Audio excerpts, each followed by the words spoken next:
नमस्कार दोस्तों, स्वागत करते हैं आप सभी का हमारी क्लास में। और आज हम आप ही का एक विषय लेकर आपके सामने हाजिर हुए हैं।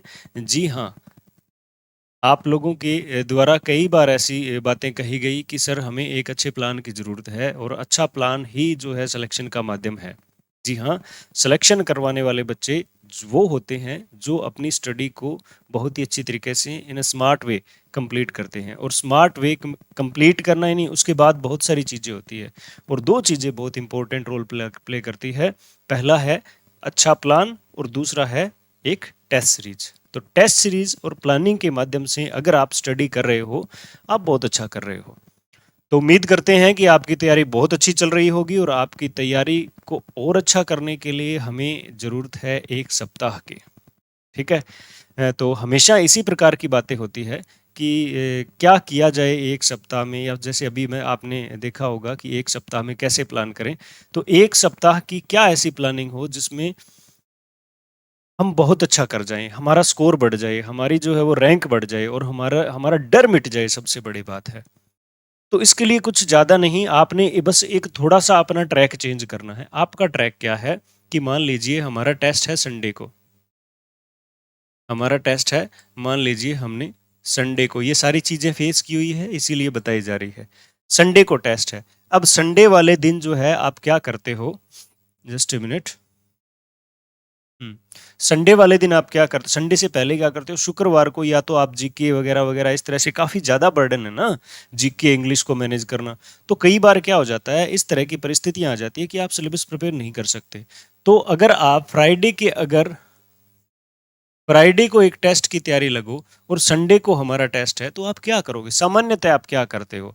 आप ये करते हो कि चलो जो-जो चीज़ें हमें याद है, जो-जो चीज़ें याद है या जो-जो हमारी चीज़ें अच्छी है, जो-जो टॉपिक्स अच्छे हैं हमारे, जो-जो टॉपिक हमारे अच्छे हैं, उनको क्या कर लें? रिवाइज़ कर लेते हैं। ये आपका कार्य होता है। लेकिन आप एक बात भूल रहे हो कि अगर हमारे पास फ्राइडे से लेकर संडे तक समय कम है, तो हमें जो याद है ना, उनको याद करने के बजाय अगर हम क्या करें, कठिन टॉपिक को, यानी जो हमारी कठिनाइयाँ हैं, ठीक है? हमारी जो कठिनाइयाँ हैं, अगर उनको अगर उनको हम अच्छे तरीके से, थोड़ा-सा अच्छी तरीके से मैनेज कर लें, तो हो सकता है। और आज का हमारा प्लान यही है, मेरी यही आपको हिदायत है कि अपनी प्लानिंग में आप क्या करें, 1 हफ्ता, 1 वीक, 1 सप्ताह, 1 सप्ताह किस चीज़ को दे दीजिए, जो आपकी कठिनाइयाँ हैं। यानी हमारे पास एक सिलेबस का एक पेज बिल्कुल होना चाहिए प्रिंट आउट। उसके अंदर हमें रेड कलर से इस तरह से राउंड होने चाहिए आपके खतरे के निशान, यानी आपकी कठिनाइयाँ कुछ ऐसे होनी चाहिए, जैसे आपको किसी टॉपिक में गड़बड़ लग रहा है, तो ये लाल वाली लाइन होनी चाहिए उस पे, पता चले खतरा यहाँ है। तो आप क्या करोगे, इस एक सप्ताह है, जितना भी मान लीजिए वो जीके के टॉपिक है, मान लीजिए वो इंग्लिश के हैं, ठीक है, या वो हर किसी सब्जेक्ट के हैं, किसी भी सब्जेक्ट का हो, हिंदी, इंग्लिश, पंजाबी, सामाजिक, किसी भी विषय का हो, सभी विद्यार्थी ये फॉलो कर सकते हो कि यहाँ पर अगर जो जो कठिनाइयाँ हैं उनको समय रहते अगर पूरा कर लिया जाए, तो बहुत अच्छा रिजल्ट आने वाला है। देखिए, सपोज करें कि आपकी जो है वो रैंक आ रही है 100, अंडर 100 आप रैंक रह रहे हो, तो ठीक है, बहुत अच्छी है।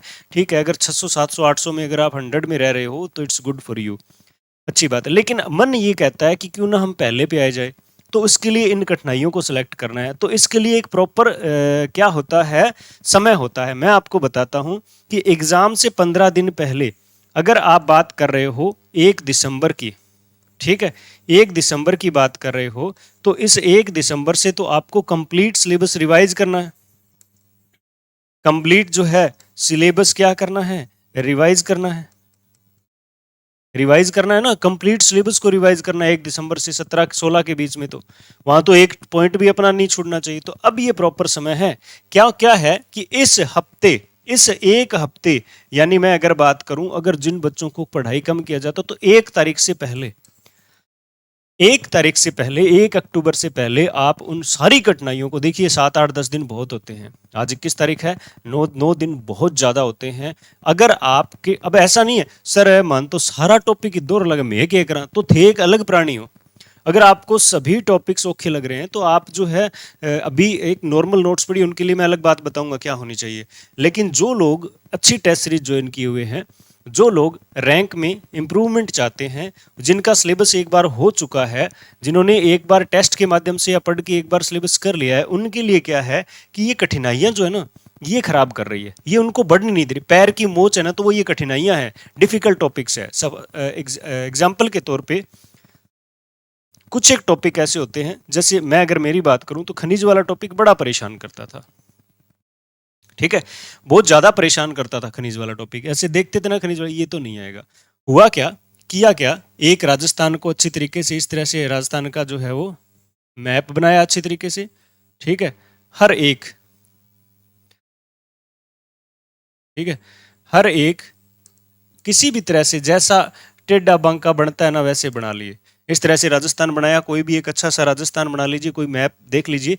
अब इस पे सबसे पहले क्या करा है आपने, क्या करना है, उन मेन मेन खनिज किस जिले में है, जैसे गंगानगर, हनुमानगढ़, चूरू, झुंझुनू, सीकर, जयपुर, अलवर, भरतपुर, धौलपुर, इस तरह से ये सारे राज्य है ना, इन राज्यों में जिस जिस राज्य में होता है नाम लिख लीजिए। यहाँ ये वाला होता है, यहाँ ये वाला होता है। ऐसी परिस्थितियां आपने पहला काम करना है। ठीक है, तो मुझे ये टॉपिक थोड़ा सा डिफिकल्ट लगता था, मुझे लगता था इसमें नंबर नहीं आएंगे। एक दिन उठा के बैठा ये किताब, मैंने कहा अब जो है खनिज को पूरा करना है। तो पहले नाम लिखे, कौन से जिले में कौन सा खनिज होता है, उनका रट्टा रट्टा मार लिया, मैप में भरा भी, ये नागौर में ज्यादा होता है, ये अजमेर में ज्यादा होता है, ये हनुमानगढ़ गंगानगर में ज्यादा, ऐसे नाम लिखे और रट्टा मार लिया। अब हमें नॉर्मल पता है। अब उठाए कुछ एक खनिज, सिर्फ 5 या 7 खनिज, जैसे लोहा है, तांबा है, सीसा जस्ता है, टंगस्टन है। ठीक है, ये क्या है, मेन मेन खनिज है, और इन खनिजों को उठा रहे, इनकी सारी डिटेल जो है एक मैप पर एक खनिज। ठीक है, इस तरह से एक राजस्थान बनाया। ठीक है, राजस्थान बना के और एक मैप पर एक खनिज, कई बार तो दो, एक खनिज के लिए 2 मैप बनाने पड़े। और बना के उसको, जैसे लोहे को बनाया, लोहे की एक टेक्निक बनाई अच्छी तरीके से, और उसको रट दिया। फिर शीशा जस्ता, फिर रट दिया, फिर टंगस्टन, वो रट दिया। 7-8 खनिज पड़े, आज तक प्रश्न गलत नहीं हुआ। अपने लग जाते हैं सारे खनिज जितने हैं बितने, कोई रहन है जैंग में, वो गलत हो जाता है थोड़ा सा। वो बाद में करो, जब ये हो जाए तब बाद में करो। तो इस सप्ताह जो कठिनाइयां आ रही है उनको इसी तरह से देखें। कोई बहुत बड़ा टॉपिक है, 200-300 क्वेश्चन रट लो। कोई छोटा टॉपिक है, 100 क्वेश्चन रट लो। इस सप्ताह ये काम करना है हमें कि हमें जो डिफिकल्ट टॉपिक लग रहे हैं उनकी 100-200 बातें रटनी है और रट्टा मारना है। लिख लो। इसके लिए डिफिकल्ट टॉपिक के लिए मैं आपको बताऊं सोर्स क्या रहेगा। अगर आपको राजस्थान ज्योग्राफी, हिस्ट्री वगैरह वगैरह से इस तरह की बातें से, तो छोटी किताब देखिए। छोटी किताब का मतलब ये नहीं कि साइज छोटा हो, इसका मतलब ऐसे छोटे छोटे चैप्टर देखिए। जैसे दक्ष की एक 100-160-70-100 रुपए की एक किताब आती है। जब मैंने खरीदी थी वो किताब, तो वो 60-70 रुपए की थी। वर्तमान में हो सकता है वो बड़ी साइज कर दिया है, थोड़ा सा बढ़ जाए पैसे उसके। दक्ष की किताब, तो उसमें राजस्थान की ज्योग्राफी, हिस्ट्री और पॉलिटी, ठीक है, वो दी हुई है। वहां से उद्योग और ये खनिज, वैसे ये वाले टॉपिक वहां से तैयार करके रट्टा मारा, फिर लक्ष्य उठाई, इजी हो गया। तो इसी तरह से आपने क्या करना है, इस हफ्ते अपनी कठिनाइयों पर ध्यान देना है। ठीक है, सिलेबस को कैसे मैनेज करें। अगर आपको ऐसे लग रहा है कि सिलेबस को कैसे मैनेज करना है सर, तो ये भी एक अच्छा पॉइंट है कि सिलेबस को कैसे मैनेज करें। कभी मिक्स मत करें। दिन के 2 पार्ट होते हैं। ठीक है, हमेशा ध्यान रखें। ये जो है वो रात के 12 बजे से 12 AM से लेकर और 12 PM तक। ठीक है, और ये 12 PM से लेकर और 12 AM तक, ये 2 पार्ट होते हैं दिन में। अब सोना वोना जो है व्यवस्था अपने आप देख लीजिए। इन 2 पार्ट में इसको तो जीके बना लो, ठीक है, और उसको इंग्लिश बना लो। ठीक है, अपना सब्जेक्ट बना लो। जिसको जीके डिफिकल्ट लगता है वो सुबह वाले टाइम जीके करें, जिसको इंग्लिश ज्यादा डिफिकल्ट लगता है वो सुबह वाले टाइम इंग्लिश करें। ध्यान रखें कि सॉफ्ट पार्ट वहीं रखें, सुबह रखें, शाम को रखें, सॉरी, और जो सॉफ्ट पार्ट है वो शाम को रखेंगे।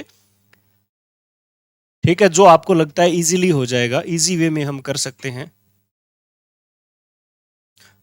हाँ जी। हम्म।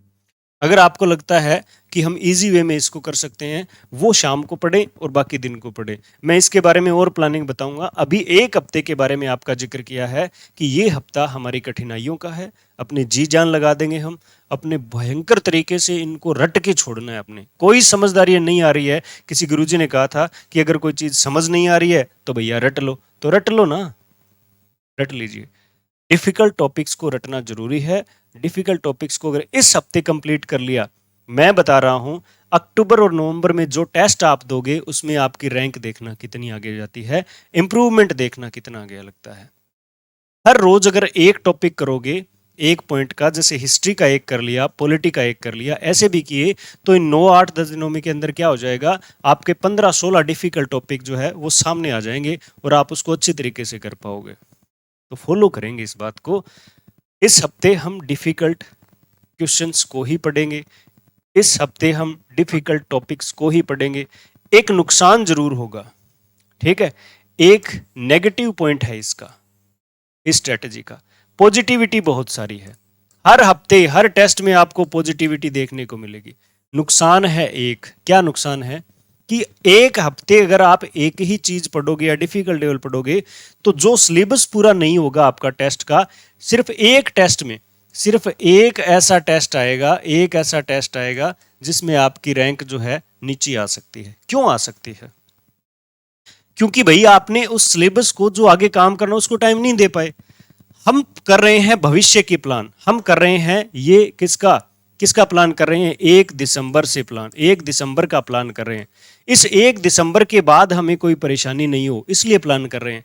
तो कहते हैं ना, कुछ पाने के लिए कुछ खोना पड़ता है, तो पाएंगे तो हम अक्टूबर नवंबर दिसंबर में 3 महीने पाएंगे, खोएंगे कुछ नहीं, लेकिन खोएंगे एक, कब, यही सितंबर और अक्टूबर के लास्ट वाला एक टेस्ट, या फिर हो सकता है पहला टेस्ट अक्टूबर का हम खो देंगे। देखिए, कुछ अच्छा करने वाले हो तो नुकसान होगा, थोड़ा सा नुकसान होता है। तो यहां पर मेरे हिसाब से सिर्फ यही नुकसान होने वाला है कि आप क्या करोगे, एक हफ्ते में जितनी डिफिकल्टीज है, इस 1 तारीख तक जितनी डिफिकल्टीज है उन सब को साइड में कर दोगे और आप इस एक टेस्ट में नीचे आकर, फिर वो कहते हैं ना कि जिस तरह से जितना जोर से गिरो, इतना जोर से गिरो नीचे कि ऊपर उतना ही तेजी से जाओ, उतना ही ऊंचा उठो, वो बात हो जाएगी। कि हम गिरे जरूर हैं, एक बार हमारी रैंक जरूर 5 रैंक डाउन आ गई है, 10 नंबर कम आ गए हैं, लेकिन जब उठेंगे ना तो हम इमेजिन नहीं कर पाएंगे कि इतना अच्छा टेस्ट हो गया, इतना इंप्रूवमेंट हो गया। एक्सपीरियंस्ड जो है वो कहानी है ये, हमने इसी तरह से इंप्रूव करा था धीरे धीरे, हमारे साथियों ने इसी तरह से इंप्रूव करा था और आप भी इसी तरह से इंप्रूव करें। मिलते हैं अगली प्लानिंग के साथ। धन्यवाद। टॉपिक हमारे चल रहे हैं, आपकी नीड्स बताते रहें, शेयर करते रहें, सब्सक्राइब करते रहें। धन्यवाद।